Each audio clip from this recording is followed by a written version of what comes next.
একটি সেতু দীর্ঘ 2 যুগ ধরে টোল আদায় হচ্ছে, সেটি মানিকগঞ্জের সিংগাইরের যে শহীদ রফিক সেতু, সেই সেতুটি। আর এই টোল আদায় বন্ধে কিন্তু বিভিন্ন সংগঠন কিন্তু আন্দোলন করে যাচ্ছেন দীর্ঘদিন ধরে। আমি এখন এই মুহূর্তে অবস্থান করছি মানিকগঞ্জের সিংগাইরের যে শহীদ রফিক সেতু, সেই সেতুতে। এখানে এখানে একজন সমন্বয়ক রয়েছেন, যিনি টোল আদায় বন্ধে কিন্তু দীর্ঘদিন ধরে কাজ করে যাচ্ছেন। আমরা এখন এই টোল আদায়ের বিষয়ে টোল আদায় বন্ধের বিষয়ে তার সাথে আমরা কথা বলবো। জি আবু সাইম, আপনি কি আমাদের বলবেন যে এই টোল আদায়ের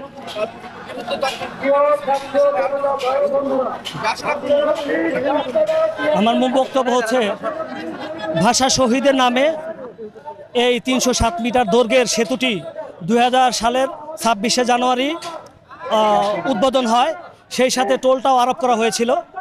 আমরা আশা করতেছিলাম যে এই টোলটা, এই নির্মাণকালীন যে ব্যয়টা সেতুর, সেটা যদি পূরণ হয়ে যায় তাহলে আমরা টোল থেকে মুক্তি পাব।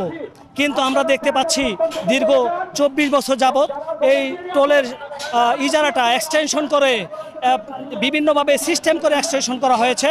এবং এই এক্সটেনশনের মাধ্যমে আমাদের সিংগারবাসী, হরিরামপুর, মানিকগঞ্জ, হেমাদপুর, সাভারবাসী যারা এই রাস্তা দিয়ে চলাচল করেন, তাদের গলার কাটা হিসেবে পরিণত হয়েছে।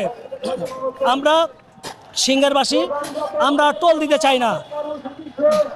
24 সাল হয়ে গেছে, আরও 3 বছরের জন্য ফেসিবাদ সরকারের মাধ্যমে তারা সিস্টেম করে লুৎফর মহাজনের মাধ্যমে, এবং এই লুৎফর মহাজন দীর্ঘ 24টা বছরের মধ্যে মাত্র একবার অন্য কেউ পেয়েছিল।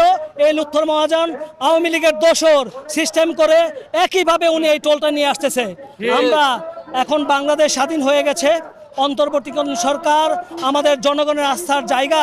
আমরা সিংগারবাসী, হেমাদপুরবাসী, মানিকগঞ্জবাসী এই আপনাদের মাধ্যমে এই দাবি করব প্রধান উপদেষ্টার কাছে, আমাদের সিংগারের মানুষ যেন আর পরাধীনতার শৃঙ্খলে আবদ্ধ না থাকে।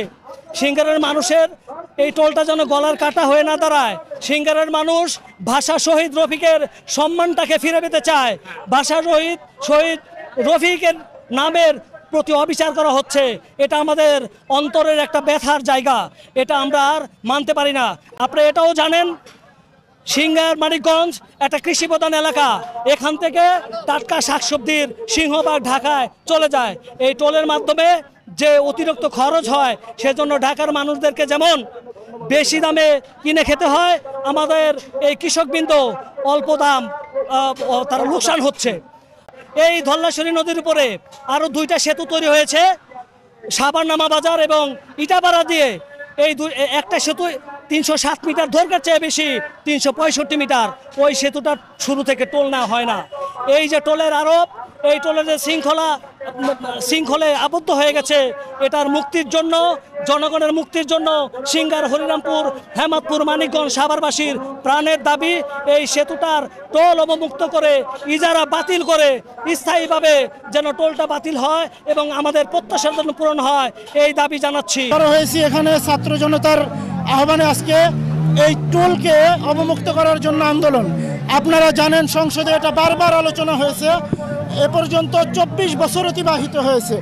যেই 24 বছরের মাথায় এটা আজকে সম্পূর্ণ অবৈধভাবে একটা চাঁদাবাজিতে রূপান্তরিত হয়েছে। আর এই চাঁদাবাজির কারণে, ভাষা শহীদ রফিকের নামে এই টোল, এই চাঁদাবাজির কারণে এই এলাকা আজকে উন্নয়ন বাধাগ্রস্ত। মিল ফ্যাক্টরি আসতে পারছে না, এই এলাকার মধ্যে আজকে উন্নয়নমূলক প্রতিষ্ঠানগুলো হচ্ছে না। এলাকার সবজি চাষিরা, কৃষকরা, এলাকার শ্রমজীবীরা, তাদের অর্থনৈতিকভাবে প্রতিদিন এখানে একটা জরিমানা এবং একটা চাঁদা দিয়ে যেতে হয়। এজন্য আজকে ছাত্র জনতা আহ্বান করেছে। আমরা সিংগাইরের সর্বস্তরের তৌহিদি জনতা, আমাদের সিংগাইরের আল্লামা খালিদ সাহেবুল্লাহ আইয়ুবী সাহেবের নেতৃত্বে, আরও অন্যান্য ওলামায়ে কেরামদের নেতৃত্বে আজকে আমরা এখানে জড়ো হয়েছি। ছাত্র ভাইদের সঙ্গে আমরা সহমত পোষণ করেছি এবং এই টোল যেন মুক্ত হয়, এজন্য মাননীয় উপদেষ্টা মহোদয়ের কাছে, ডক্টর ইউনূস সাহেবের কাছে আমরা জোরালো আবেদন জানাচ্ছি, এই টোল যেন খুব দ্রুত অবমুক্ত করে এই সিংগাইরবাসীকে জুলুম থেকে মুক্তি দেওয়া হয়। আপনারা জানেন, দীর্ঘ 24 বছর যাবৎ এই অবৈধ টোল নেওয়া হচ্ছে, যেটা সরকারের আইনের মধ্যে নাই। এত ছোটো ব্রিজ এর কোনো প্রক্রিয়ার মধ্যে নেই। তারপর 24 বছর পরে এসে এটা আজকে এই অবৈধ রূপ নিয়েছে। তো আমরা ছাত্রদের আন্দোলনে, আমরা এই সিংগাইরবাসী, আপামর তৌহিদি জনতা সকলে ঐক্যমত পোষণ করে ছাত্রদের আন্দোলনে আসছি। ইনশাল্লাহ এই দাবি আমাদের দীর্ঘ বিশ্বাস, মাননীয় উপদেষ্টা মণ্ডলীর পরিষদে যারা আছেন, উপদেষ্টা মণ্ডলী সহ সকলে আমাদের দাবি মানবেন। এবং সিংহের একটা কৃষি নির্ভর জমি এলাকা, সমস্ত সবজি এই রাস্তা দিয়ে পার হয়। তো এই দিকে লক্ষ্য করে মাননীয় উপদেষ্টা মণ্ডলী যিনি আছেন আমাদের বিষয়টা দেখবেন। সকলকে এদের যে দাবিটা এখনো মানার কোন ভাব আমি দেখতেছি না এখানে আর কি।